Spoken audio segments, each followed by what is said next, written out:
Now, back in March 2021, the case of Sarah Everard shocked the world. The marketing executive was walking home from a friend's house in Clapham, South London, when serving officer Wayne Couzens abducted, raped and murdered her. Now, days after the third anniversary of her death, a new documentary, Sarah Everard, The Search for Justice, will air tonight on the BBC, revealing the exact moment the lead detective on the case discovered that their prime suspect was a serving officer. Here is what DCI Katherine Goodwin had to say. We spoke to a really significant witness. She'd seen a woman being handcuffed by an undercover officer, and she hadn't thought much of it other than to remark to her partner who was in the car that she didn't think women got handcuffed very often. Now, what she didn't realise was, of course, that she was witnessing Sarah and what had happened to her. And without that statement, we may have never known how he actually got her into that car. Well, joining us now is Freya, who is the founder of Police Me Too, a victim support group. Freya, thank you so much for joining us this morning. But first of all, can you tell us what the organisation Police Me Too does? It collects experiences from women who've been abused by police officers, because it's so difficult for them to come forward, because we can only go to the police, but many women are afraid of retaliation and some never get to tell their stories at all. So I wanted to offer them an opportunity to share their stories anonymously with as little or as much detail as they like, so that they can feel seen and heard. Freya, it's really good to have you on. I remember distinctly doing this on another show and a lady saying to me, if I was attacked or I was followed, if I was followed and I was concerned late at night in London, I now would not phone the police. And I don't think we can over-exaggerate the importance, if you like, of this horrendous crime in highlighting something that patently has gone on. To me, it is unbelievable that serving police officers, you think about David Carrick as well, so this isn't just Wayne Couzens. I want to make the point, Freya, and I hope you understand, there are thousands of policemen and women who do a fantastic job and will frankly be more sick to the stomach or as sick as the rest of us. But for this to go on, and you see it on that documentary tonight, when they realise it's one of their own, it's a really, really shocking piece of television. Why do you think that... I mean, one of my arguments is this marking your own homework, where the police have been doing, looking in terms of disciplinary action at their own people. That surely has to change, doesn't it? Yeah, absolutely. One of the first things that struck me when Sarah Everard case came to light was the quickness of the police to distance themselves. It became about a wider violence against women and girls issue. And I thought, no, stop. This is about police violence against women and girls. It's a very specific area of violence against women and girls. And we rely on the same people to investigate violence against us by others. And they were quick to say, he's not one of us.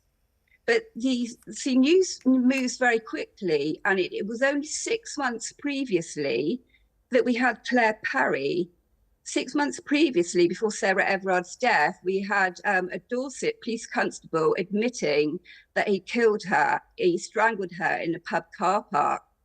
Just 8 years before that, we had a coroner finding in a coroner's inquest that a former inspector in Lincolnshire had strangled and stabbed Samantha Day and 6-year-old little Genevieve, their daughter, to death. And he'd also stabbed an older child in the neck and another in the chest. Luckily, the 2 older children survived. But are we talking about those women? This isn't just Sarah Everard. There are tens of officers who have killed women, and others have been driven to suicide. So while the documentary is fantastic, I think, and I really hope it shines light on Sarah and with her parents' wishes, I think we have to remember that it's not just about Sarah Everard. There is a much wider cultural issue throughout the country. Obviously, we don't know the details of those other cases, but talking about Sarah's case specifically, why do you think it was her story that captured the attention of the British public? Do you think it's because there was that period of time where people were so engaged with the search for her that they weren't aware of police involvement at that time? I think there were a number of events that came together that week.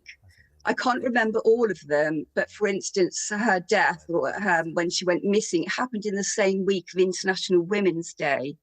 There were a number of events that came together. It was like the stars all aligned.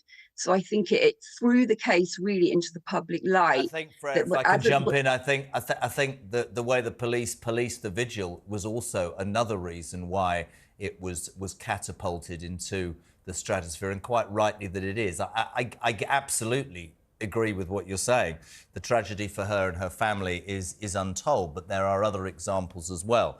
But we have to be careful not to say that this is it widespread in the police, or are there, and this is, by the way, I'm just having a conversation here.